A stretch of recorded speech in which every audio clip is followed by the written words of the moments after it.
Exodus 21 through 17. This goes by many names: the Shema, the Decalogue, Ten Commandments. Then God spoke all these words: I am the Lord your God, who brought you out of the land of Egypt, out of the house of slavery. You shall have no other gods before me.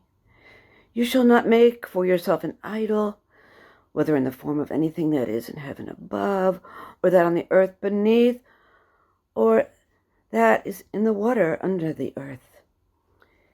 You shall not bow down to them or worship them, for I, the Lord your God, am a jealous God, punishing children for the iniquity of parents to the third and fourth generation of those who reject me, but showing steadfast love to the 1,000th generation of those who love me and keep my commandments.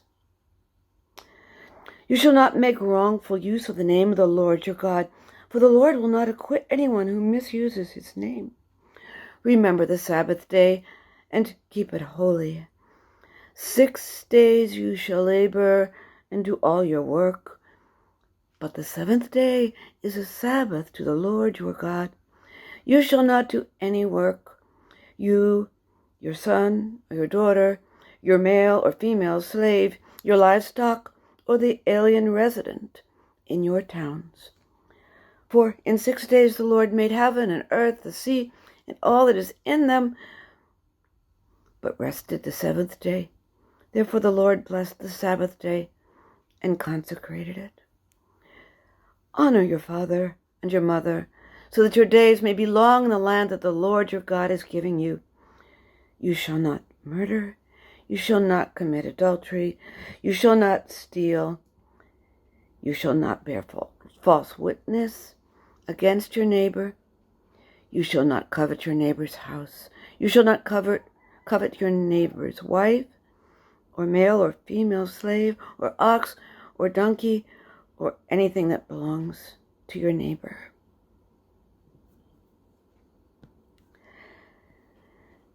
The next reading is from 1 Corinthians chapter 1, 18 through 25. For the message about the cross is foolishness to those who are perishing, but to us who are being saved, it is the power of God. For it is written, I will destroy the wisdom of the wise, and the discernment of the discerning I will thwart. Where is the one who is wise? Where is the scribe? Where is the debater of this age? Has not God made foolish the wisdom of the world? For since, in the wisdom of God, the world did not know God through wisdom, God decided through the foolishness of our proclamation to save those who believe. For Jews demand signs, and Greeks desire wisdom, but we proclaim Christ crucified, a stumbling block to Jews and foolishness to Gentiles, but to those who are called, both Jews and Greeks, Christ, the power of God and the wisdom of God. For God's foolishness is wiser than human wisdom, and God's weakness is stronger than human strength. And the gospel reading is from John 2:13 through 22. The Passover of the Jews was near, and Jesus went up to Jerusalem. In the temple, he found people selling cattle, sheep, and doves, and the money changers seated at their tables. Making a whip of cords, he drove all of them out of the temple, both the sheep and the cattle. He also poured out the coins of the money changers and overturned the tables. He told those who were selling the doves, take these things out of here. Stop making my Father's house a marketplace. His disciples remembered that it was written, zeal for your house will consume me. The Jews then said to him, "What sign can you show for us for doing this?" Jesus answered them, "Destroy this temple, and in 3 days I will raise it up." The Jews then said, "This temple has been under construction for 46 years, and will you raise it up in 3 days?"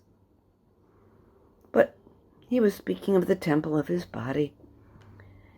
After he was raised from the dead, his disciples remembered that he had said this, and they believed the scripture and the word that Jesus had spoken.